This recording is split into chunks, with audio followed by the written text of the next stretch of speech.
Sus, ang daming sasakyan dito ngayon mga kalalabs kasi nandito tayo ngayon sa Chilso Chongburi para manood tayo ng iba't ibang klaseng bulaklak. Of course, with my BFF na maganda din. So makikita nyo dito na kahit maraming sasakyan, hindi talaga magkulang yung parking lot kasi ang taas at ang lapad ng parking space. Kaya puntahan natin mga kalalabs. So, hello everyone! So, my vlog for today is ipapakita ko sa inyo gaano kaganda yung funny flowers. So, ikutin natin mga kalalabs para makita nyo yung iba't ibang kulay at saka ang gaganda ng mga bulaklak. At saka ngayon, ang daming tao pumupunta dito kasi of course, it's free. So, walang bayad siya mga kalalabs. Kumbaga, walang entrance. Pati yung mga bata o nandito. So, ito yung pinaka-main mga kalalabs. And then, yung sa dulo makikita natin na may iba't ibang kulay na bulaklak. And then, may nagbibinta din doon ng mga pagkain, may nagbibinta ng kalo, or kahit anong yung binibinta doon. So, puntahan natin kung makabili ba tayo sa mga binta nila mga kalalabs. So, of course, kasama ko yung BFF ko dito na maganda inside and outside. Kaya, galing kami sa trabaho and then pupunta na talaga kami dito para talaga maikot namin yung mga funny flowers. Kaya lakad-lakad pa lang, lakad-lakad pa more. Habang nag-uusap. Usap-usap.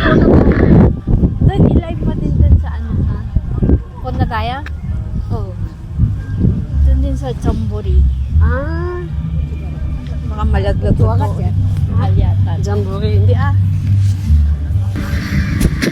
So habang naglalakad kami dalawa, napaisip tuloy namin yung mga Pilipino na dapat sasama sana sa amin. Kaya lang napagod sa work, kaya mas pinili nilang matulog. Anyway, at least nag-enjoy naman kami kahit dalawa lang kami nag-iikot-ikot. May mga ganito, job opportunity.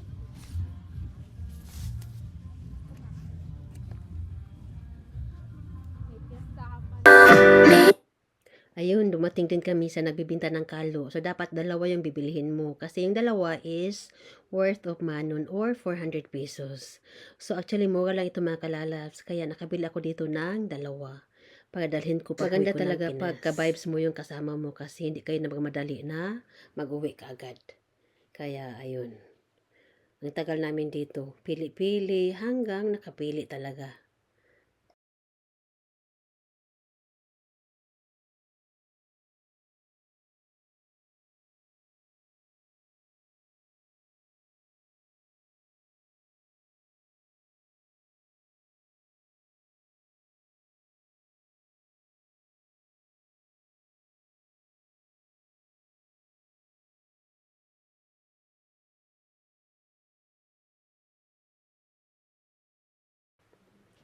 So, itong dalawang kalo ang nabili ko doon as my remembrance. At least, may remembrance sa pagpunta namin doon sa festival.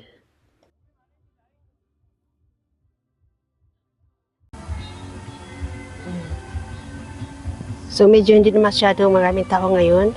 Actually, kahapon is ang daming tao as in.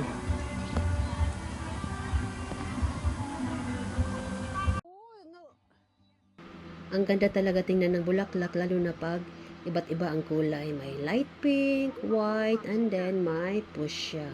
So, medyo mahangin ngayon mga kalalabs. Ang sarap.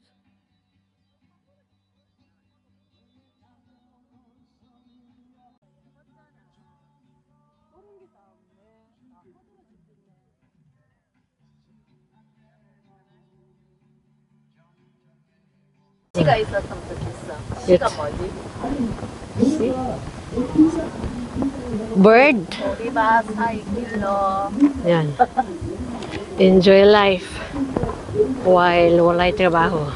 Ang aga kasi namin umuwi ngayon. Kaya pumunta dito. 사이길로.